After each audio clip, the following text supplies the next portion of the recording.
someone could care so much for human beings, not in their country, in some other country. And I find that that's really what differentiates human beings, the compassion. I was a social worker before I became a politician. So my motivation for coming into politics was social work. I felt that there was, if I just stuck to social work, there was so much to do that no amount of social work could make a difference.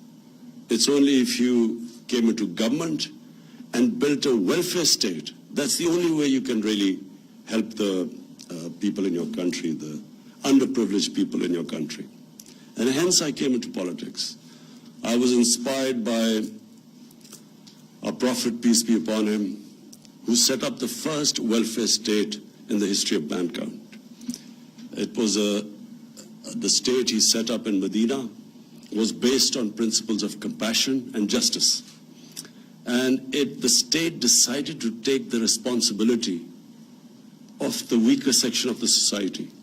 So the first time a state took responsibility of orphans or widows, of the poor people, of handicapped, and pensions were introduced first time in that state.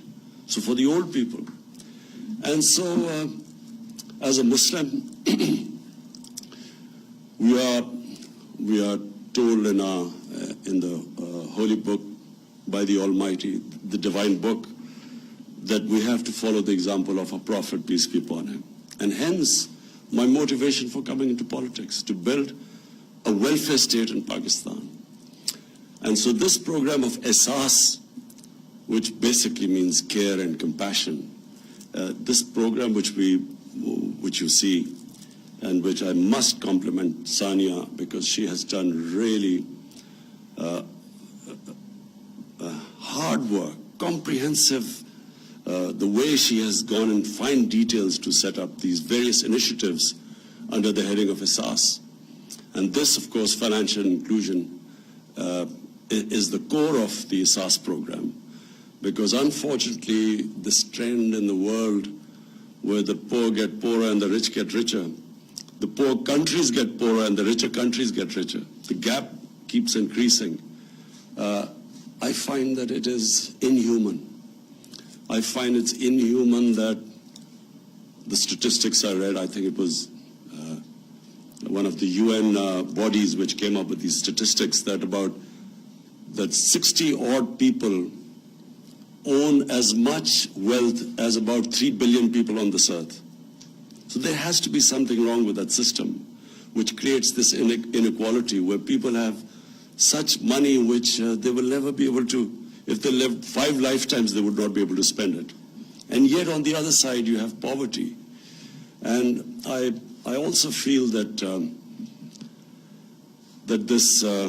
this greed in the universe, where you have the rich wanting to avoid taxes, so have their offshore accounts and these tax havens, and would do anything not to be part of, not to pay their dues so that you can lift people out of poverty, as what China has done.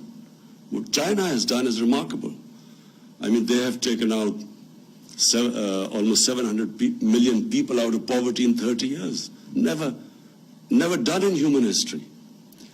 So this idea where the rich want to get richer and this greed, it is the biggest curse of this planet.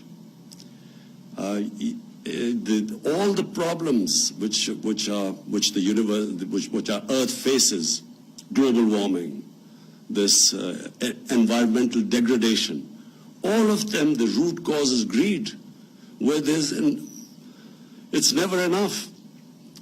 I mean, you can make as much money as you want, but the level of greed is always going to make you want more. And so you have this strange phenomena on this earth where you have people now getting into these boats, risking their lives to get to the land of milk and honey, where people want to get away from poverty.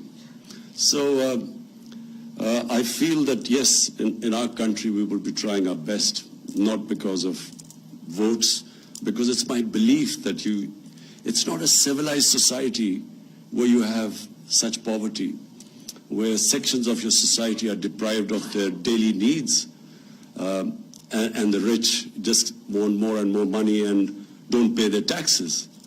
So this is a real what we have. My government has decided that we will be the first government that is going to, all our policies will be to lift people out of poverty. So whatever we do, our economic policies, our agriculture policy, whatever policies we make, the bottom line will be how does it help the poor people, as opposed to the elitist policies we've had in the past, where policies are only made for a small elite society. So our education system is only for a tiny elite class. You have three-tier education systems. So one is for the small elite class, which has this privileged education. Then you have the government school education, which is for the poorer section. And then right at the bottom, you have these dini madrasas, which are religious schools, which cater for the poorest of the poor. So we have a three-tier system. So the poor, the bottom two, do not get good jobs. So the society only caters for the elite. The hospitals are for the elite. Taxes, poor people, common people pay taxes because most of our taxes come from indirect taxes. The rich hardly pay taxes. So the whole mindset has to change, where the whole society as a whole decides that we cannot allow this unfair, unjust system to continue. And this SAS program is a beginning. We hope that as it starts kicking in, Sania has made great efforts to make sure that there's credibility, that there's integrity in the system, that we do not allow the system to be misused, as most of our programs are misused. So we've taken great care. People are, because of our economic situation, for our restructuring the economy, getting out of an economic crisis, people are suffering. But we decided that we're not going to throw away money unless and until we have a credible system of distribution. The most vulnerable section are women from the poor background. And we cannot, as a society, cannot move forward if it does not educate and look after its women. So our top priority is to lift our women out of poverty. And we have a big range of measures which we hope that we will be able to take them out of poverty. So finally, Your Majesty, thank you for coming. We welcome you here.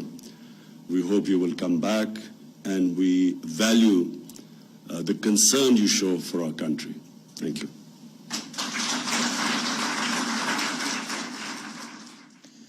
एहसास माशी इश्तराक के इक़दाम से मुताल्लिक़ तकरीब के इनेकाद से वज़ीर-ए-आज़म इमरान खान खिताब कर रहे थे। उनका ये कहना था